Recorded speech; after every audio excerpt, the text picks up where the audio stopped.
और कांग्रेस नेता राहुल गांधी बिहार के सासाराम में अपनी 16 दिवसीय लगभग 1300 किलोमीटर की लंबी वोटर अधिकार यात्रा की शुरुआत कर चुके हैं। इस यात्रा को इंडी गठबंधन चुनाव से पहले जो है बहुत बड़ी यात्रा मानी जा रही है, जहां संविधान की रक्षा के लिए यह बड़ा कदम जरूर माना जा रहा है, बड़ा अभियान जरूर बताया जा रहा है। इन सब के बीच इस यात्रा में इंडी गठबंधन चुनाव से पहले इस पूरी रणनीति पर मंथन करता नजर आ पाया है। यात्रा विशेष की अगर हम बात करें तो यहां अभियान की शुरुआत हुई, जिसमें आप प्रत्यक्ष रूप में देख सकते हैं कि बड़े दिग्गज नामचीन चेहरे जो हैं यहां पर शामिल हुए हैं। 16 दिनों की यात्रा होने वाली है। यात्रा 1 सितंबर को पटना में एक मेगा रैली के साथ समाप्त होगी। राहुल गांधी ने कहा कि संविधान बचाने की लड़ाई है। उन्होंने यह भी कहा कि हर चुनाव में वो ही क्यों जीतते हैं। राहुल गांधी ने आरोप लगाया है कि एक विधानसभा में 1 लाख से अधिक वोट चोरी हुए। राहुल गांधी ने कहा कि हम बिहार का चुनाव इन्हें चोरी नहीं करने देंगे। बिहार के नेता प्रतिपक्ष तेजस्वी यादव ने भी कहा है कि ये पेंशन और राशन छीनना चाहते हैं, वोटों की चोरी कर रहे हैं, लेकिन हम ऐसा नहीं होने देंगे। वोटर अधिकार यात्रा से पहले सासाराम में विपक्षी नेताओं ने एक रैली को भी संबोधित किया। बीमार होने के बावजूद हेलीकॉप्टर से लालू प्रसाद यादव भी सासाराम को पहुंचे हैं।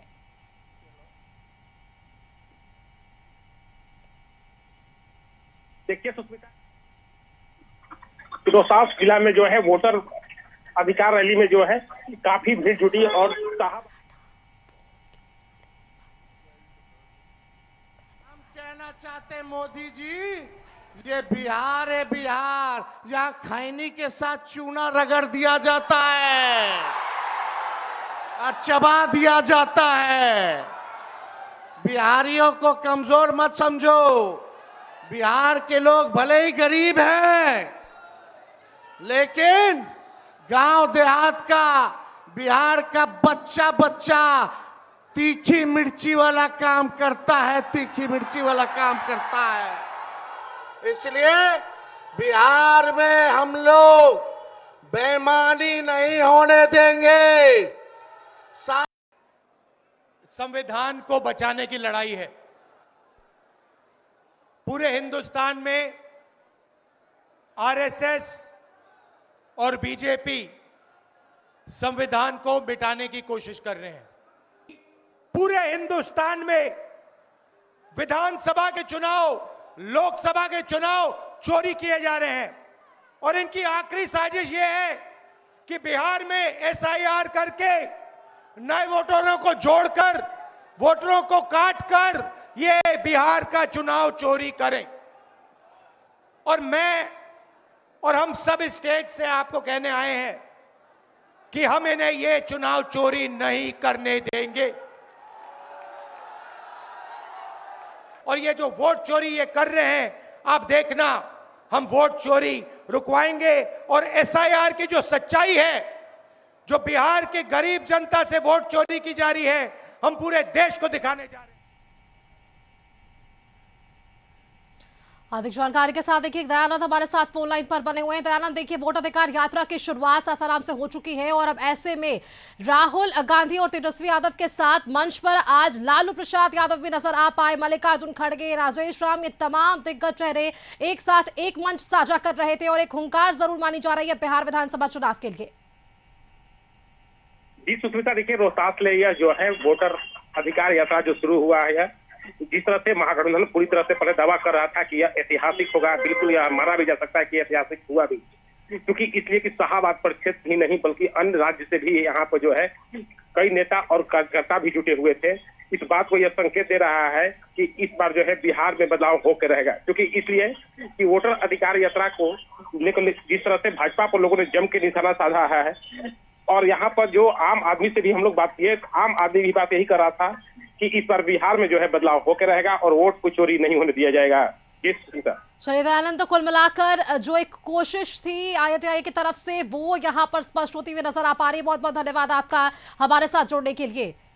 इसी खबर पर देखिए अधिक जानकारी के साथ पटना संवाददाता राजीव रंजन भी हमारे साथ जुड़े हुए हैं। एक बार इनका रुख कर लेते हैं। राजीव, देखिए जिस तरह से वोट अधिकार यात्रा की शुरुआत कांग्रेस की तरफ से, आईएनडीआई की तरफ से हमें देखने को मिल रही है, कहीं ना कहीं एक विशेष मुद्दा जो आईएनडीआई उठाना चाह रहा है, वोट के अधिकार को समझाने की कोशिश बिहार की जनता को है। आज उसी का एक हुंकार और उसी की एक झलक हमें सासाराम के मंच से नजर आ पाई है। जी देखिए, सासाराम के मंच पर जिस तरह से महागठबंधन के सारे दिग्गज यानी कि घटक दलों के दिग्गज एक मंच पर दिखे और सबने एक स्वर से एसआईआर का विरोध किया और यह कहा कि गरीब का जो अधिकार होता है वो वोट होता है और वोट के माध्यम से वो अपने अधिकार का प्रयोग करते हुए सरकार का चयन करती है। अगर गरीब का वोट ही कट जाएगा तो उसके पास अधिकार क्या बचेगा। ये मंशा है इन नेताओं की और इसी के तहत तेजस्वी यादव ने जो चुटकी ली, खैनी और चूना वाली बात कही, ये अपने आप में अजूबा था। तीखी मिर्ची वाली बात कही, वो भी अपने आप में अजूबा था। तो ये एक प्रहार का एक मंच था और एनडीए सरकार चल रही है केंद्र में भी, बिहार में भी, और 2025 का चुनाव अक्टूबर नवंबर में पहले से अपेक्षित है। वैसी स्थिति में अब माहौल जो है पूरी तरह से चुनावी हो गया है और चुनाव में मुद्दे देखे जाते हैं कि कौन से मुद्दों को लेकर के हम आगे बढ़ें। उस मुद्दे के तहत आज जिस तरह से महागठबंधन के नेता जो है वो एसआईआर मुद्दा उनके लिए अहम हो गया है और वो ये दिखाना चाह रहे हैं कि एसआईआर जो आया है वो एक तरह से संविधान का कहीं ना कहीं से हम हनन है। यानी कि अम्बेडकर जी ने जो संविधान बनाया था, गरीबों के हक के लिए जो चुनाव के तरीके बताए थे, मतदाता सूची जो बताए थे, जो आधार होता है कि गरीब जो है वो अपनी बात कैसे रखे और अपने पसंद की सरकार कैसे चलाए, तो उसको लेकर के ये एक मुद्दा इन्होंने उठाया है और इसी के तहत आज श्री गणेश हुआ है सासाराम की धरती से। क्योंकि सुष्मिता, सासाराम की धरती इसलिए भी चुना गया है कि आप देख लीजिए कि लोकसभा चुनाव हो या पिछला बिहार विधानसभा चुनाव 2020 हो, दोनों चुनाव में अगर देखा जाए तो जो कि दक्षिण बिहार, शाहाबाद, ये जो क्षेत्र है वो एनडीए को वहां मात मिली है और महागठबंधन वहां से सीट ज्यादातर जीती है। शाहाबाद की बात कर ले, जो सासाराम क्षेत्र परिक्षेत्र है, शाहाबाद में 4 लोकसभा सीटें हैं और चारों लोकसभा सीट पर महागठबंधन के सांसद जीत करके गए हैं। बगल का जिला औरंगाबाद है, वहां से भी आरजेडी के महागठबंधन का ही सांसद जीत करके गए हैं। तो ये जगह इसलिए भी चुना गया क्योंकि वो जगह हमारी मजबूत रहे, यानी कि हमारा जो प्लेटफॉर्म बना हुआ है पहले से, उसको हम लोग साधते हुए आगे बढ़े। और 13 दिन की ये यात्रा है, कुल लगभग 25 जिलों का भ्रमण है इन लोगों का और प्रतिदिन कहीं ना कहीं रैली होनी है और एसआईआर को लेकर के ये लोग सामने आए हैं। सुष्मिता, बिल्कुल राजीव, आपने ठीक कहा है। एसआईआर का मुद्दा इस बार बड़ा और इस मुद्दे को लेकर जिस तरह से महागठबंधन विषयों को सामने रख रहा है, एक बड़ा इंपैक्ट देने की जरूर कोशिश है। राजीव, हमारे साथ आप बने रहिएगा, अगली खबर पर भी आपसे हम अपडेट्स लेंगे क्योंकि आईएनडीआईए की अगर तैयारियों की बात कर रहे हैं तो एनडीए भी पूरी तरीके से तैयार है। विधानसभा चुनाव को लेकर एनडीए ने भी अपनी ताकत झोंक दी है। 23 अगस्त से हर विधानसभा क्षेत्र में एनडीए का कार्यकर्ता सम्मेलन होगा। 23, 24 और 25 अगस्त को एनडीए के कार्यकर्ता सम्मेलन का पहला चरण होगा। दूसरा चरण 28, 29 और 30 अगस्त को होगा। कुल 7 चरणों में एनडीए का कार्यकर्ता सम्मेलन होगा। एक दिन में अलग अलग प्रमंडलों में 14 विधानसभा क्षेत्रों को ये कवर करते हुए नजर आ पाएंगे, जहां इस कार्यकर्ता सम्मेलन के जरिए लोग जो है वो कार्यकर्ताओं से जुड़ने की कोशिश करेंगे। बीजेपी के प्रदेश अध्यक्ष दिलीप जायसवाल, जेडीयू के प्रदेश अध्यक्ष उमेश कुशवाहा, डिप्टी सीएम सम्राट चौधरी, संजय झा, विजय चौधरी, केंद्रीय मंत्री गिरिराज सिंह समेत कई दिग्गज लीडर बनाए गए हैं यहां पर पर्यवेक्षक। राजीव, हमारे संवाददाता लगातार हमारे साथ बने हुए। राजीव, देखिए, इससे पहले आपसे बातचीत हो रही थी कि किस तरह से आज सासाराम में एक मंच से आईएनडीआईए ने आगाज कर दिया बिहार विधानसभा चुनाव के लिए, लेकिन एनडीए ने भी अपनी पूरी ताकत अभी से ही झोंकती है। अगर बीजेपी विशेष की पार्टी की बात करें तो लगातार बीजेपी बूथ स्तर पर कार्यकर्ताओं को मजबूती की बात कहती नजर आती है। शायद यही कारण है कि अब यहाँ कार्यकर्ता सम्मेलन का आयोजन होगा और कार्यकर्ताओं में वापस से वो जोश भरने की कोशिश तमाम दिग्गज चेहरों की तरफ से।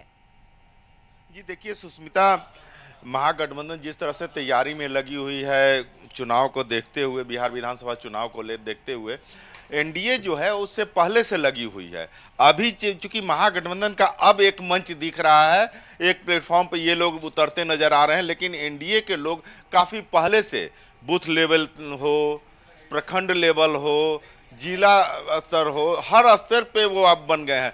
ये जो अभी 23 अगस्त से ये लोगों ने जो बिहार विधानसभा वार एनडीए कार्यकर्ता सम्मेलन बुलाई है, इसके पहले भी उन लोगों ने प्रखंड और जिला स्तरीय और प्रमंडल स्तरीय सम्मेलन एक तरह से पूरी कर ली है। यानी कि एनडीए घटक दलों के जितने भी नेता कार्यकर्ता हैं उनको एक मंच पर ला करके उनके साथ संवाद करके किस तरह से हम बूथ लेवल तक अपने वोटर को ले जाकर के बूथ पे वोट दिलवाएं, इसकी रूपरेखा तैयार की गई है। और इसी के तहत दोबारा अब विधानसभा के हिसाब से, चूंकि 243 विधानसभा क्षेत्र है और इसके लिए सारे विधानसभा में जाकर के इनके दिग्गज, चाहे वो सम्राट चौधरी हो, गिरिराज सिंह हो, जदयू के कार्यकारी अध्यक्ष संजय झा हो, या फिर जदयू के प्रदेश अध्यक्ष उमेश कुशवाहा हो, या फिर हम पार्टी के संतोष सुमन हो, या फिर अनिल कुमार प्रदेश अध्यक्ष हो, इस उपेंद्र कुशवाहा हो, ये सारे लोग, चिराग पासवान की पार्टी से राजू तिवारी, इन लोगों को नॉमिनेट किया गया है कि आप जाइए विधान। बिल्कुल राजीव, देखिए आपका बहुत बहुत शुक्रिया हमारे साथ जुड़ने के लिए। इस बीच